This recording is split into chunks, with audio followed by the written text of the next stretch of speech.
of the art for Larry Miner in 1995 behind the wheel of the Geronimo's machine.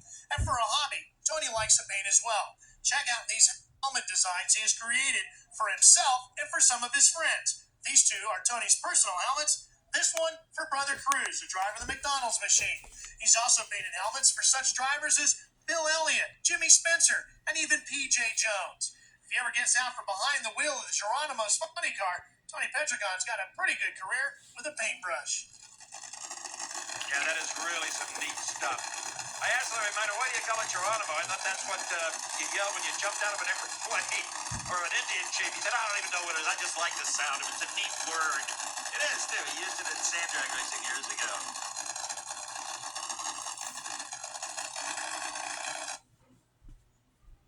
Got to click and continue to roll, but yeah, you're right. The pit crew, they definitely have the ability to go a little more. I was glad I won a race with my family there. You know, I wanted them to have that memory. At least my oldest, she'll hopefully retain it, being 8 years old. And, I had that memory when I was a kid watching my dad race. And I wanted that for them. And so there's a lot of emotion in that moment. And then for my team as well, they worked really hard and they deserved this moment as well. It had to be cool having the girls in the car with you. It was, yeah. They had talked about it.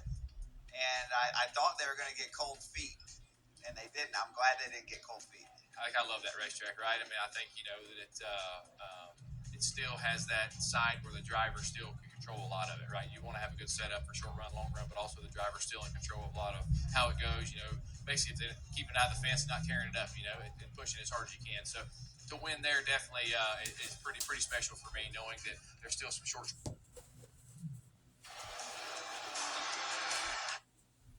Shot, the independent up against Cruz Pedregon.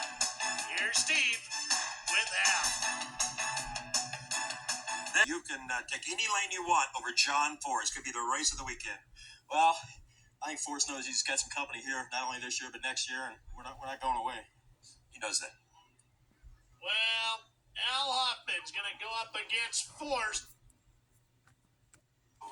Inside the area somehow.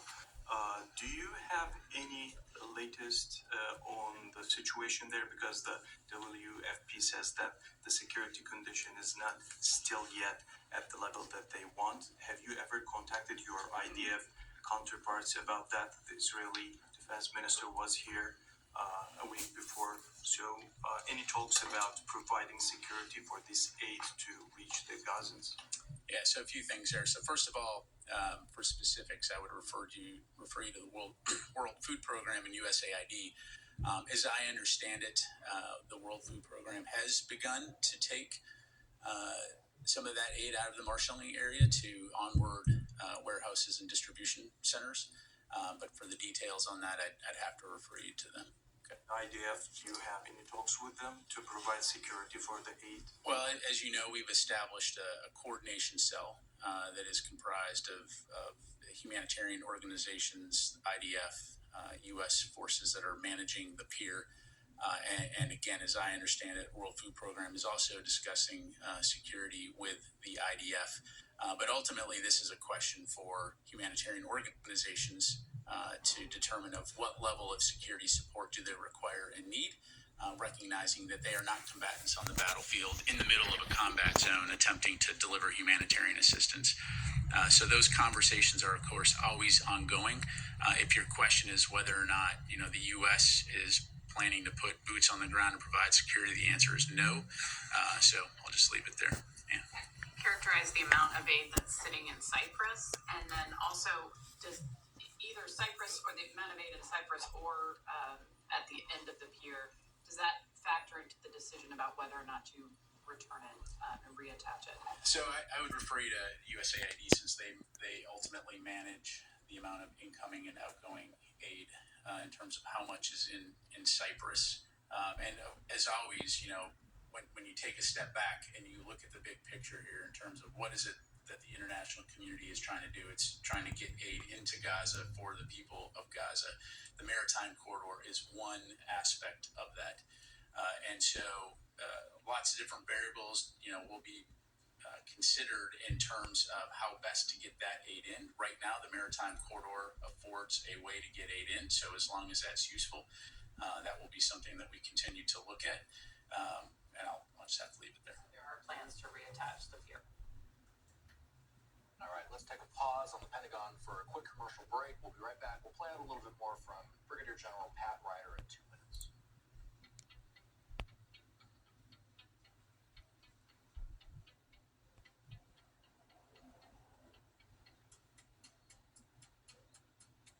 This one was for my mother back in Connecticut. I've been trying to win one for her and say it all year. This is for you, Mom. Al Hoffman finished the 1995 season second in points, as you saw in that graphic in the video. And frankly, he wouldn't fare as well in 1996. He finished fourth. That being said, he loved needling Force. He loved racing John Force.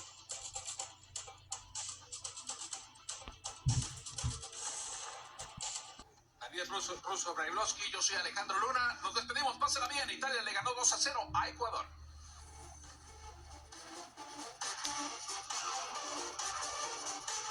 Off of it, forces it over the middle of the field. Very lucky this wasn't intercepted. I mean, that could almost have been picked by two different guys. Alderman knocking into the ground. We're back to the Wildcat formation as Glenn has split out. Toafili, this is where they've had the most success tonight.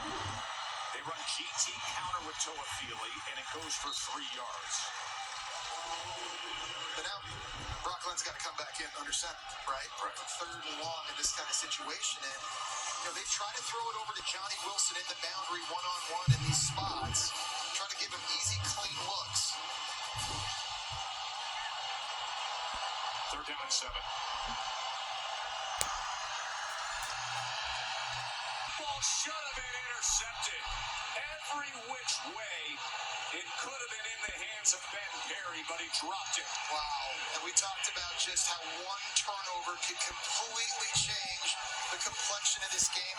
That was a gift from Brock Glenn. Good pressure coming off the edge. I think that Got too into it. Well, I've always been a breakfast man myself. You know me. Oh, we should really be working on the assignment. Yes. Look, these look so good. What a taste teaser. Take it easy now. It would be too bad if you robots were unable to complete your task because you... Gilman. What? No, that doesn't make sense. I died 10 miles away. How does blood get on the pipe? The blood would have to be wet to transfer. There was a kid who jumped in the car with him, Luke Baylor.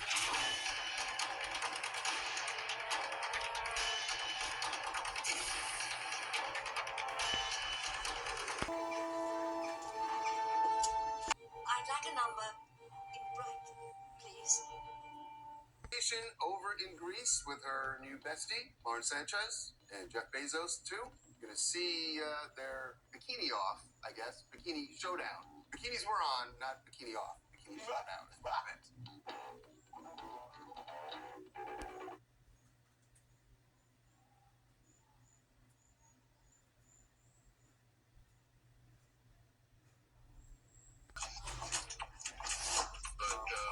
They had actually put the four of us one in the house, Sedona, and we were going to Arizona. Anyway, we go back to Sedona, and then my cousin called me. She said, "Yeah, we come out, you come out.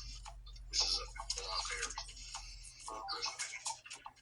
So my client said, "Hey, we got an opportunity, man. See this now." So we're going up there, and so then I started telling them about about the alien connection up there. And there's a really strong particular where the ley lines and the electromagnetic lines right around the Winslow area. Of course, to the west is Flagstaff, which we call our machines lit in a mountain. They're alien connected as well. Our machine mountain. We go to the dam. And I tell them a lot. Yeah, we have this thing called a watcher, kind of a clayish, young skin tone. It's real short. I told him, yeah, but last time I saw it, it was a little boy. I was just conversing. So anyway, the penis are down to, then they take a break, and then Then to one side, I saw a group of kids coming out in a pack. And I knew that was strange. So I looked in the middle of the group.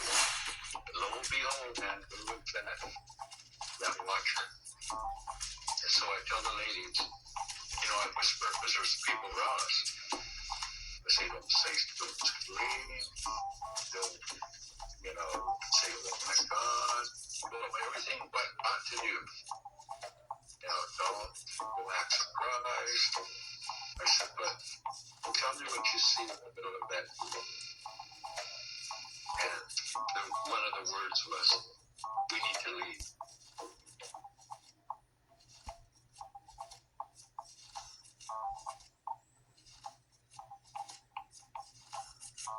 Now back to our regular scheduled program. And the sun may give way. As you know, move in opposite directions. Around 9:20 a.m. Eastern Time, 5 to 10 miles per hour. after several tech companies slashed their outlooks, a huge spike seen over the past